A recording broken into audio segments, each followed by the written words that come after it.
Merci à chacun qui fait le tous d'être là.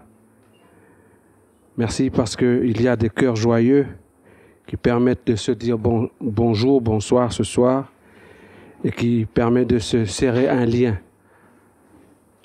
Hommes et chefs, tenez-vous droit pour que vive notre pays. Voilà. Merci beaucoup Gilbert. Alors pour bien comprendre la littérature orale, des invités pour parler des différentes expressions orales avec justement, vous venez d'entendre à l'instant Gilbert Théin. Il y a aussi Stéphanie Rabault, bonsoir. Bonsoir. Il y a Christophe Augias, bonsoir Christophe. Bonsoir.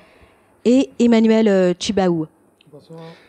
Voilà, bonsoir à tous les quatre et encore un grand merci d'être là pour parler avec nous de l'oralité ce soir. Et donc, on va commencer par une question un peu bateau, mais il faut bien la poser. Peut-être Gilbert ou Emmanuel, l'un des deux va y répondre. Qu'est-ce que l'oralité aujourd'hui? L'oralité, pour moi, et ça n'engage que moi, c'est le fait c'est le fait qu'il y a opposition entre ce qui est dit et ce qui est présent physiquement. Dans ce qui est une présence orale des langues, le fait que c'est accentué plus vers les langues locales, c'est que c'est des langues qui ont été parlées avant même d'être écrites. J'ai assisté un jour à un colloque universitaire où un invité était un écrivain aborigène qui s'appelait Philippe Maclaren, qui, face à ces universitaires qui parlaient de littérature émergente, protestait en disant que nous, on vous a pas attendu et que la littérature aborigène existe depuis 40 000 ans et n'est donc pas du tout une littérature émergente. Est-ce que vous partagez ce point de vue? Si il le dit, c'est parce qu'il le sent, il a vécu. Je ne partage que si, à partir du moment où je suis convaincu par cette présence de l'oralité avant l'écrit. Moi, j'ai dû chercher aussi un peu par moi-même pour vous dire que ce qui a été évident il y a quelques années de nos parents ne l'est plus maintenant. Et moi, je me suis dit que l'oralité, c'est quoi? C'est à partir du moment où je me dis que c'est ma langue et c'est comme ça que personnellement j'ai accession à ce monde de savoir, j'ai accession aussi à l'éducation, à la littérature orale. La littérature orale pour moi c'est juste le fait de pouvoir parler des langues, parler ma langue et parler de la façon structurée. Jusque plus tard où j'ai appris que pour faire des sons, j'utilisais le même F ou le même Z que tout le monde. Quoi. Super. Emmanuel, quel est votre point de vue, votre regard sur l'oralité?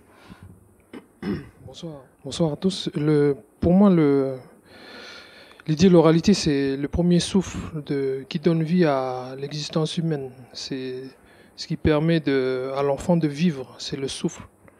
À partir du moment où il naît au monde, il apparaît dans le royaume des vivants, il est obligé de nommer le monde pour dire qu'il existe lui-même.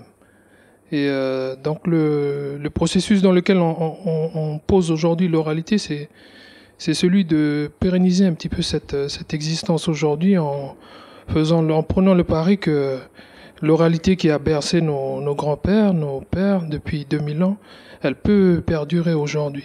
Est-ce que, Gilbert, vous pouvez nous dire un petit peu quel est le but de votre action et votre action en Province Nord, dans le pôle oralité que vous dirigez? L'oralité, dans tout ça, le pôle oralité, là encore une fois, je vais avoir du mal à dire vraiment le mot qui est destiné pour qui. Mais c'est à partir du moment où on essaie de redire ce qu'on fait. On écrit des projets, on budgétise, on les soumet en commission. Mais après, une fois qu'on a fait cela, qu'est-ce qui revient, qu'est-ce qui reste?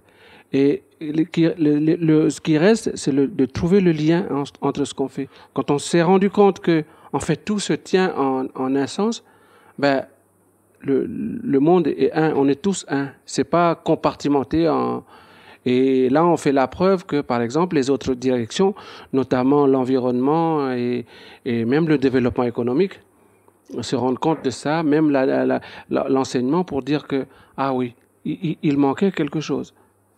Emmanuel, le rôle du centre Djibaou et de la DCK dans tout ça? Donc le rôle du centre, c'est d'être un petit peu le révélateur de comment dire, de ce patrimoine. On dit agence de développement de la culture kanak, c'est un petit peu paradoxal parce que cette culture n'a de sens que si elle est exprimée ici. Et c'est légitime qu'elle s'exprime ici. Donc l'action du centre, c'est de mettre en place des événementiels qui vont rendre perceptible à un moment donné une part de ce patrimoine qui n'est échangé, qui n'est mis en action que à l'occasion de cérémonies ou de rituels ou qui se passent dans une tribu. Et aujourd'hui, on est dans une ère nouvelle où les communautés se mélangent, se métissent, les paroles se tissent également. Et donc le principe dans lequel on a inscrit notre action, c'est une fois qu'on met en place ces programmes de recherche pour collecter les savoirs traditionnels, on monte des événementiels avec les directions de la culture provinciale, puisque c'est une compétence provinciale, pour valoriser ces pratiques de manière à ce qu'elles soient inscrites aujourd'hui avec un sens nouveau. D'accord, merci beaucoup Emmanuel. Un autre acteur important, c'est l'Académie des langues kanak. Nous avons ce soir parmi nous Stéphanie Genex-Rabot. Est-ce que vous pouvez nous parler un petit peu du rôle de l'Académie des langues kanak et le travail de fixation des langues aussi, du travail pour structurer les langues, pour l'enseignement et aussi pour des publications? Oui, bonsoir, merci. Je voudrais juste faire un petit rappel. L'entrée dans l'écrit alphabétique pour les 28 langues kanak contemporaines, il est beaucoup plus ancien qu'on ne le pense. Il date de l'époque des missionnaires qui ont été les premiers transcripteurs des langues kanak. La première parution en langue kanak, elle a été réalisée par les Pères Maristes en 1855. C'est un recueil de catéchisme en Yélayou. Pour nous, le premier pas consiste à faire l'inventaire de ces sources écrites anciennes qui sont très nombreuses, qui ont été réalisées par les missionnaires, qui sont assez imprécises, assez incohérentes sur certains points, vu qu'ils n'étaient pas des spécialistes et qu'ils ne procédaient pas à des enquêtes linguistiques systématiques. On s'appuie bien entendu sur les différentes formes de la littérature orale pour fixer l'écriture des langues kanak et pour les décrire et pour les illustrer. Donc on s'appuie à la fois sur des contes, sur des légendes, sur des proverbes, sur des berceuses. On aime particulièrement travailler avec les chansons pour enfants qui sont justement des modèles phonologiques pour les petits. Merci Stéphanie. Alors rapidement, malheureusement, mon pauvre Christophe Augias, directeur de la bibliothèque Bernheim, quelques mots sur la place de littérature orale. On va quand même laisser 1 ou 2 minutes quand même, Pierre. Ah, quand même, hein, oui, il faut bien ça. La place donc des littératures orales aujourd'hui dans les bibliothèques et les médiathèques surtout. Déjà, la place est évidente. Je voudrais juste rappeler ce que je rappelle toujours, parce qu'on oppose souvent les deux concepts. Oralité et écrit, je crois que c'est les deux phases d'une même pièce. On peut absolument prendre les deux traitements sans effet secondaire notoire, au contraire. Donc, bien entendu, je crois qu'il y a plusieurs mots qui ont été dits. Là, on voit qu'on a dérivé vers l'écriture, des ouvrages qui seront publiés, qui seront présents dans la bibliothèque, mais aussi, bien sûr, la place de la parole dans la bibliothèque. L'oralité a toute sa place dans la bibliothèque. Et comme il n'y a pas de contradiction, il n'y a pas non plus d'impossibilité. La bibliothèque, déjà, est un mot qui est en train de disparaître au profit du mot médiathèque. On n'est plus seulement dans le livre, mais on a la transmission, c'est un mot qui est très important, qui a été cité tout à l'heure. On est dans cette transmission. Nous, c'est notre travail profond, c'est notre mission profonde, c'est celle-là, celle de faciliter la transmission, donc qu'elle soit par le biais de l'écrit ou par le biais de l'oral. Et je crois que là, on est au clair là-dessus, et je pense qu'à l'avenir, dans les bibliothèques calédoniennes, on devra, ça fait longtemps que je l'appelle en tout cas, donner de plus en plus de place à l'oralité, peut-être devenir les relais du travail que font Gilbert, Emmanuel et Stéphanie.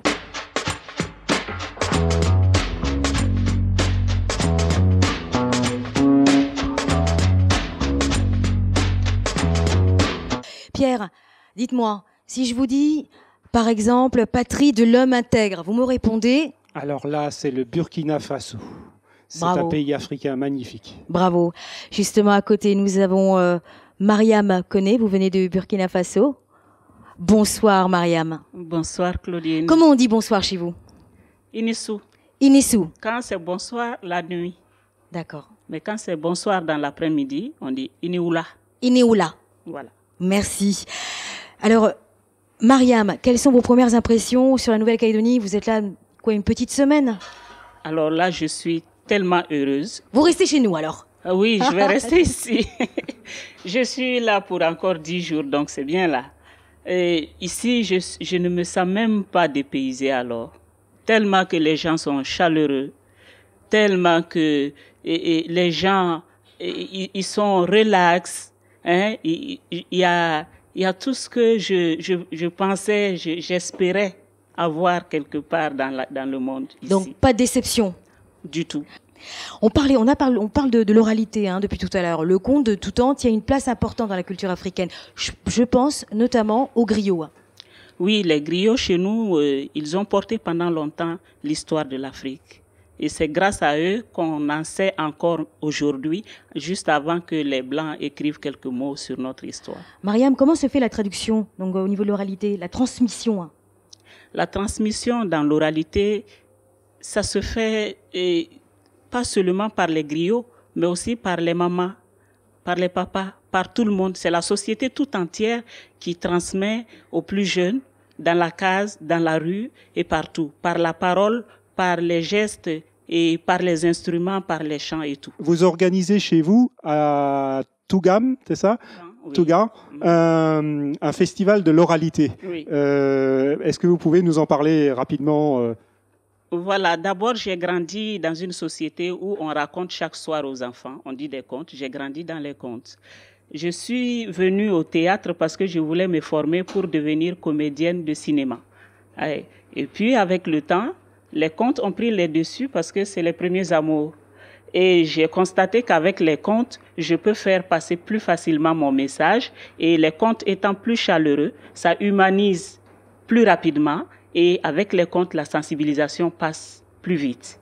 C'est ce qui a fait que j'ai maintenu, le conte a pris le dessus sur le reste de mon travail. Sinon, je reste comédienne. Alors, quant à mon festival, le festival Anseko, Anseko, ça veut dire ce que nous pouvons ou comme nous pouvons, mais dans l'excellence. Parce que nous sommes dans un pays où il n'y a pas assez de ressources. Et pourtant, il faut travailler, il faut sensibiliser les jeunes, il faut transmettre. Et il n'y a pas beaucoup de moyens pour le faire. Et moi, j'essaie de faire ce que je peux, comme je peux, et avec l'excellence que je peux. Je vous rappelle que nous sommes en direct de la Maison du Livre pour l'émission Des Livres et nous, émission littéraire, donc sur NC Première. Je suis en compagnie de Pierre Fessel. Et ce soir, bien, nous abordons les différentes expressions dans la littérature orale. Et le slam fait partie de l'expression orale. On reçoit un tout jeune garçon, il s'appelle Anthony, il a 14 ans. Il a été donc le grand gagnant du concours de slam de la Bibliothèque Bernheim 2011. Et son texte, La chambre d'ado. Vas-y Anthony. Dans une maison, il y a plein de différentes pièces. Il y en a différents types qu'on utilise sans cesse. Je vais vous parler d'un endroit qui n'est pas très gros. Je vais vous parler de la chambre d'un ado. Déjà, le truc qui flash, c'est la propreté. Pour aller vers ton lit, il faut savoir escalader. Il y a des piles de vêtements qui s'entassent par terre. T'imagines déjà l'odeur qu'il y a dans l'atmosphère. Après, il y a toujours un bureau au coin, tout derrière, avec dessus des livres qui n'ont jamais été ouverts. La pile monte aussi vite qu'une rivière en crue. Ça s'arrêtera quand le zéro viendra se poser dessus. Après, il y a un lieu tout à fait extraordinaire. Un endroit où des insectes y vivent depuis l'âge de pierre. Un lieu magnifique où il y a de la vie. Je vais bien sûr parler de l'espace en dessous du lit. Après, t'as une assiette qui te sert de poubelle. À côté des devoirs que t'aurais dû faire la veille. Et bien souvent, devant la porte, t'as un tapis. Je vois pas à quoi il sert à part à faire joli. Accroché au mur, t'as différents posters. Ce qui reflète tes envies et ton univers. T'as les vêtements par terre, mais t'en as aussi au bout du lit. Ceux qui ont vécu un jour, et ce sera tout dans leur vie.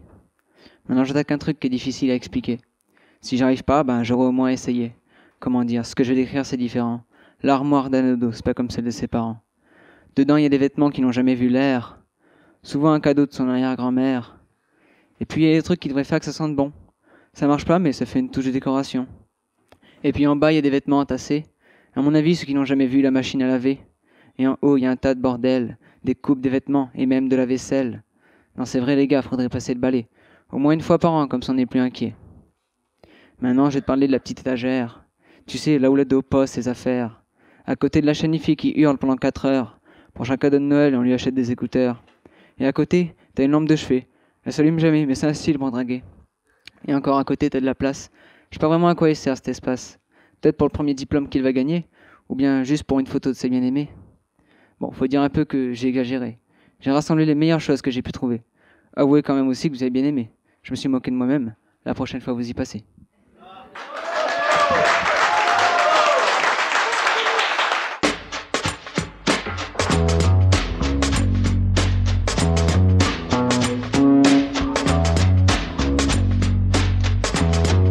Pierre, donc nous avons le dernier plateau avec Frédéric Hollen.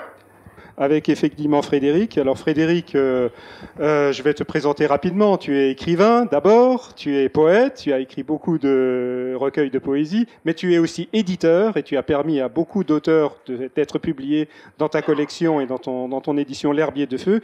Tu es anthologiste, donc à partir de... Mais ce n'est pas tout, hein. J'arrête là parce que tu as beaucoup d'autres cordes à ton arc encore, mais la poésie joue donc un grand rôle dans ta carrière, dans ta vie.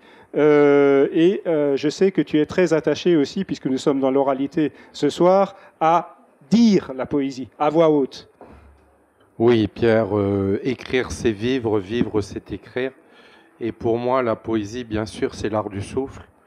Et c'est véritablement l'instant de la rencontre. Cet impact immédiat qui, malgré nous, nous perfore, nous atteint. Et puis... nous rend perméables à une certaine beauté, à une certaine vérité. Alors ce que je voulais ce soir, c'est surtout vous présenter un nouvel ouvrage qui vient de paraître, qui s'appelle Enfance aux éditions Bruno Doucet. Sous, vous le voyez, cher public, une superbe couverture rose bonbon qui ressemble à une friandise.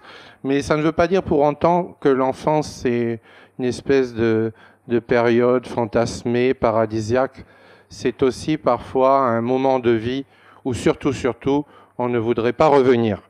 Et ce que je voudrais vous lire, c'est un extrait, puisque dans cet assez gros volume, ce qui est important de dire, c'est qu'il y a 90 textes, 90 voix de poètes, et notamment 5 Calédoniens. Alors je les cite, il y a Anne Billan, il y a Catherine Laurent, il y a Emma Sango ici présente, il y a Nicolas Kurtovitch et il y a moi-même. Alors je vais vous dire un texte. Emma Sango disait le mot tension.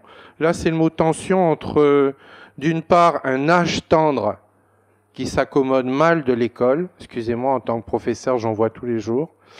Et un grand âge qui s'est renié. Ça s'appelle devenir. Devenir. Devenir l'autre. L'enfant au sac trop lourd qui revient seul de l'école. Celui qui frappe la terre, frappe de toutes ses forces et se tait quand on l'interroge. Il dessine en classe, il y dort, il reste au bord des heures. Pas de mots qui auraient le goût exact des jours, leur haleine de sel éventé et de poussière. Pas de main assez délicate pour cet or pauvre qui veille à la commissure des vivants. Devenir l'autre, l'ancien, le trompettiste, qui vit cloîtré dans son silence, volé baissé du soir au matin, il sait pourtant que la musique existe, qu'il l'a tenue dans ses mains. Celui qui vérifie 10 fois ses serrures, celui qui insulte enfants, passants, ceux qui font trop de bruit, ses frères trop humains, trop de lumière pour lui. Il n'aspire qu'au repos, à la pureté du vide. Il préfère dormir, devenir ce gisant qui l'aurait fait rire il y a des années, au temps des soleils certains. La chanson rousse, celle qui nous rend le monde moins lointain, nous retient sur la rive. Il l'a laissé se perdre, ce malade cigane avec ses feux, ses danses, ses festins, devenu semblable à ce grand chien gris qui rouille au bout de sa laisse, au fond du jardin.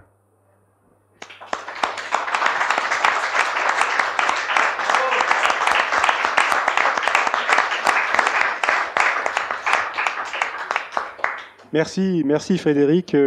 Juste quelques mots aussi sur Bruno Doucet, hein, qui est un éditeur courageux. Alors Bruno, c'est l'ancien directeur des éditions Segers et qui a absolument tenu avec ce que lui devait son patron, non pas à vivre la vie de tous les jours, manger, se loger, se vêtir, mais à investir tout l'argent qu'il avait réussi à gratter de son contrat dans une nouvelle maison d'édition. Et Saint John Perse disait, ceux qui investissent dans l'édition sont princes de l'esprit, parce qu'évidemment, ça ne rapporte pas. Donc, par définition, c'est un mauvais projet. C'est pas rentable, comme diraient les banquiers. Donc il y a d'autres fous alliés, quoi, hein, des fous alliés qui publient de la poésie. Il y a des fous alliés qui existent, qui agissent littéralement dans la vie. Bien, merci Frédéric. Je me tourne maintenant vers Amit Mokadem, qui vient de sortir également il y a quelques semaines un livre qui est intitulé « Le discours politique kanak », qui se trouve être dans le droit fil de notre réflexion de ce soir. Donc ce livre, qui est édité par la Province Nord, à partir d'un certain nombre de discours historiques prononcés par Jean-Marie Djibaou, par Roch Pidgeot, par Éloi Machoro et pour terminer par Raphaël Pidgeot, tu as fait une analyse sur l'importance de cette parole, la création d'un patrimoine politique kanak qui a permis donc une évolution historique très importante. Est-ce que tu peux nous parler un petit peu de ton travail, de cette étude? Bon, en si peu de temps, ça va être extrêmement délicat. Alors, d'abord, le travail que j'ai fait, c'est de transcrire des paroles, des discours qui ont été prononcés dans des contextes et des séquences politiques extrêmement précises.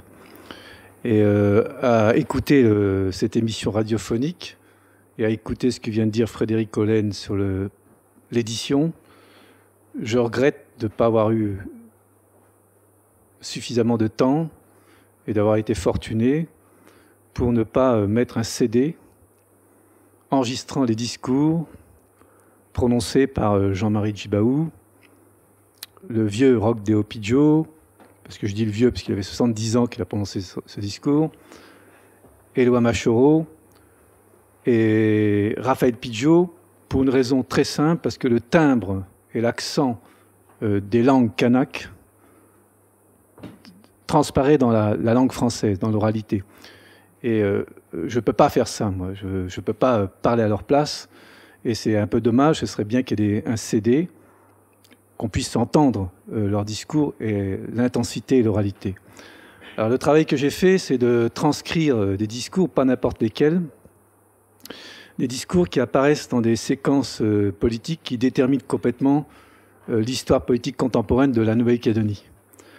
Ce sont des acteurs kanaks, des leaders kanaks, mais le mouvement révolutionnaire kanak qui s'est produit dans les années 70-80, qui a constitué de toutes pièces le paysage politique dans lequel nous sommes encore inscrits, il est pas simplement que du militantisme. Il a fallu pour qu'il y ait une force, une poignée d'hommes qui avaient une parole au sens puissant du terme. Alors, par exemple, je vais être très simple, et très court et très synthétique. Il y a un concept que forge et que crée de toutes pièces Jean-Marie Djibaou qui s'appelle la reformulation permanente. On parle d'oralité, on parle d'écriture. Il n'y a pas d'opposition pour des gens comme Jean-Marie Djibaou et Éloi Machoro entre oralité et écriture. Il n'y a pas d'opposition si, et seulement si, leur parole est entendue dans la modernité. Alors, on a parlé d'oralité, dans le monde kanak, c'est pas du n'importe quoi. Il y a des tiende, des djamma, des tagadé, des catégories de discours. D'ailleurs, je renvoie aux auditeurs et aux auditrices à un discours qu'a prononcé Dewe Gorodé quand elle travaillait pour la DCK, où elle parle en français et elle dit en langue païchi les différentes catégories de discours pour montrer que c'est précis. Ce n'est pas des contes, c'est des récits généalogiques, des djamma, des tiende. Eh bien, qu'est-ce que font ces orateurs? Ils reformulent dans le contexte du XXe et XXIe siècle ce qui existait dans le patrimoine ancestral kanak, mais ils le reformulent dans la modernité. C'est ça la reformulation permanente. Et ce que j'ai fait, moi, c'est en tant que, bon, je suis un peu prétentieux, scientifique, prendre ces discours-là, avec rigueur, les recontextualiser dans la période historique, montrer que ces discours-là sont contemporains d'un mouvement, et montrer que ces discours-là ont une teneur et une puissance qu'il fallait transcrire en annexe, en deuxième partie, pour que le lecteur puisse lire ces textes-là. Donc je rappelle le titre du livre, Le discours politique kanak, édition Province Nord, qui est sorti donc il y a quelques semaines. Alors tu as participé là tout récemment au Salon du Livre de Paris. Tu es de retour donc de ce salon. Est-ce que tu peux nous donner quelques impressions sur ce salon, sur ce que tu y as vu, vécu? Alors d'abord, je suis en plein décalage horaire. Justement. Il faisait beau à Paris et ici il pleut. Je vais être horriblement franc. Le salon, il faut le faire. Il faut le faire sur les gens qui sont dans une île où on est excentré, isolé. Il faut le faire, il faut y aller. Mais c'est quand même une grande foire, hein, un grand marché. Par exemple, le stand Océanie, qui regroupe le Vanuatu, la Nouvelle-Calédonie, Wallis-et-Futuna et la Nouvelle-Calédonie, il est très bien fait. Il y a une certaine lecture, visibilité. Il y a des gens qui viennent. Moi, j'ai participé à une table ronde sur l'oralité avec Nicolas Kurtovitch et puis d'autres personnes. Mais, si vous voulez, la population grouille autour de vedettes. François Hollande, Charles Boringer, etc. C'est comme le salon de l'agriculture, ils sont tous venus. C'est la foire. C'est la foire. Non, mais il faut le dire. Mais il faut y aller. Il faut le faire pour avoir une visibilité et pour dire que ce pays existe et qu'il y a des écrivains et des écritures. Mais ceci étant dit, il ne faut pas non plus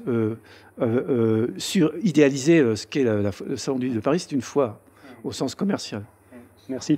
J'ai simplement entendu dire qu'il y avait un record cette année de visiteurs et un record de ventes. Donc c'est plutôt une bonne chose dans ces temps où on affirme qu'on ne lit plus, n'est-ce pas? Merci Hamid, merci à tous les quatre. Je redonne la parole à Claudine. Justement, Pierre, vous avez fait allusion justement au Salon du Livre. Frédéric Hollen, le Salon du Livre. Moi, comme j'ai un peu roulé ma bosse dans les salons, je vais faire le difficile. C'est pas forcément le Salon du Livre de Paris, celui que je préfère en métropole.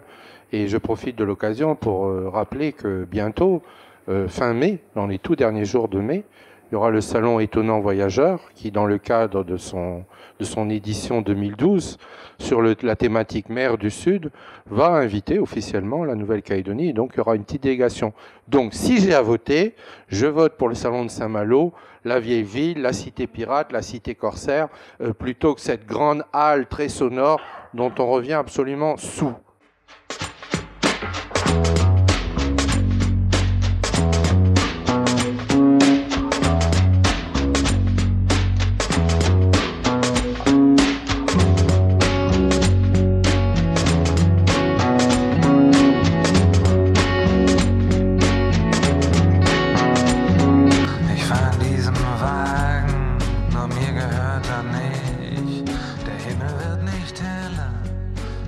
Davon sieht.